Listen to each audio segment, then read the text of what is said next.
गुप्तकालीन प्रशासनिक व्यवस्था देखने के बाद आज हम देखेंगे गुप्तकालीन समाज और अर्थव्यवस्था के बारे में, जो कि बहुत महत्वपूर्ण होने वाला है। क्वेश्चंस यहाँ से बहुत ज़्यादा बनते हैं। जो समाज था वो वर्ण, वर्णशंकर, जाति, दास्ता और महिलाएं, इन बारे में हम आज देखेंगे। इसमें आपको ये पांचों पॉइंट्स क्लियर हो जाने वाले हैं। तो वर्ण जो है वो कैसे हैं? ब्राह्मण था, व्यापार से आजीविका चलाते थे। चारुदत्त इसकी जानकारी देते हैं। क्षत्रिय है, वो राजा कार्य करते हैं। महेश्वरपुर, मरुचि, उज्जैन और जिहोती के जो राजा थे वो ब्राह्मण थे। बाकी जो राजा कार्य करते थे वो क्षत्रिय किया करते थे। सौराष्ट्र, अवंती और मालवा के शासक शूद्र थे। आप इन्हें सैम करके याद रख सकते हैं। सौराष्ट्र, अवंती और मालवा के शासक शूद्र थे। इंपॉर्टेंट है, ध्यान रखिएगा। वैश्य जो थे वो कर्षक यानी कि कृषि किया करते थे। शूद्र जो है वो मत्स्य पुराण में क्या कहा गया है? यदि शूद्र भक्ति में लीन रहे, मदिरापान न करे, इंद्रियों को वश में रखे, तो उसे भी मोक्ष प्राप्ति संभव है। देखिए, स्वतंत्रता के बाद कितनी ज़्यादा फ्लेक्सिबिलिटी आई है, वरना ये सब चीज़ें कितनी मतलब बहुत ज़्यादा किस्म की चीज़ें थी कि कैसे आदमी को जीवन जीने से रोका जा सकता था। आपका आर्टिकल 17 अस्पृश्यता का उन्मूलन करता है। स्वतंत्रता के बाद भी बहुत दिन तक ये सब चीज़ें चली, पर आज की डेट में जो योग्य है वह शासन करेगा। और याज्ञवल्क्य स्मृति के अनुसार क्या कहा गया कि शूद्र ओम का उच्चारण न करें, केवल नमः शिवाय को उच्चारित करें, और यह करते हुए पंच महायज्ञ वह कर सकता है। योग व सांख्य दर्शन अपने चरम पर थे इस टाइम पे, और शूद्रों को मना था लेकिन वर्जित नहीं था। क्या? योग करना। मार्कंडेय पुराण में दान देना, यज्ञ करना शूद्रों का कर्तव्य बताया गया है। देखिए कितनी ज़्यादा जो है कि एक साथ बातें हो रही है कि ये भी कर सकते हैं और ये नहीं भी कर सकते हैं। मतलब ये जो है ना,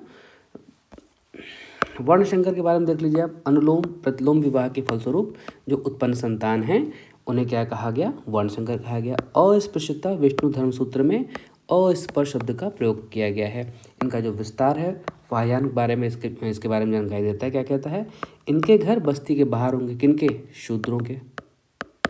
घरों पर निशान लगे होंगे। 8 से 10 फीट की दूरी आवश्यक होगी।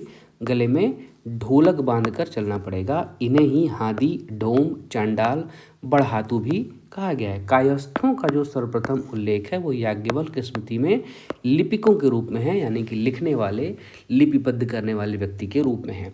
भूमिदान के साथ कायस्थों की भूमिका भी बढ़ती गई, जो कि जब जब भूमिदान होगा तो उसको लागू कराना, उसका जो है कि पत्राचार करना, उसको जो है कि पेपर बनाना, इन सब में जो है कि कायस्थों की भूमिका बढ़ती चली गई। ओसनम स्मृति में और वेद व्यास स्मृतियों में कायस्थ एक जाति के रूप में उल्लेखित हैं। दास्ता के बारे में देखिए। नारद स्मृति में 15 प्रकार के दासों का उल्लेख है। दास मुक्ति का पहला विधान भी नारद स्मृति में ही बताया गया है। महिलाएं जो है इनके संदर्भ में स्मृति ग्रंथ एक आदर्श व्याख्या प्रस्तुत करते हैं, किंतु व्यवहार में स्थिति बहुत अच्छी नहीं थी। मुझे लगता है कि हो सकता है समाज उस समय बातें अच्छी कर रहा हो, पर समाज में उस तरीके का इज्जत सम्मान कम रहा हो, बहुत ज़्यादा ना रहा हो। महाभारत में धार्मिक क्रियाओं पर जो पत्नी है उसकी सहभागिता आवश्यक या अनिवार्य बताई गई है, एवं पत्नी के बिना जीवन शून्य है। कौन कह रहा है? शतपथ ब्राह्मण कह रहा है। कालिदास के ग्रंथों में उनका नायक अपनी पत्नी को, यानी कि कालिदास ने जो ग्रंथ लिखा उसमें एक नायक और नायिका की बात कर रहे हैं। उनका जो नायक है वो अपनी पत्नी को प्रिय सत्वी या साध्वी, प्रिय सचिव व प्रिय शिष्या जैसा संबोधन देता है। गुप्त काल में ही बाल विवाह और बहुविवाह का प्रचलन बढ़ गया था। इंपॉर्टेंट हो जाता है, ध्यान रखिएगा। 510 ईस्वी में एरन लेख में सेनापति गोपराज की पत्नी का सती होने का उल्लेख है। याज्ञवल्क्य स्मृति में पहली बार स्त्रियों को संपत्ति के अधिकार का विवरण बताया गया है, और स्त्री धन को उत्तराधिकार में पुत्रियों का बताया गया है। स्त्री धन किसका होगा? पुत्रियों का। स्त्री धन का मतलब क्या है? स्त्री धन वह धन है जो महिला शादी होने के पश्चात अपने पिता के घर से कोई जो चीज़ लेके आती है, यानी कि वो उसके गहने हों, बर्तन हों, जो भी चीज़ें हों, वो उसका स्त्री धन है। उसके स्त्री धन पर उसके पति या उसके पुत्र का अधिकार नहीं होगा। किसका अधिकार होगा? उसकी पुत्री का होगा।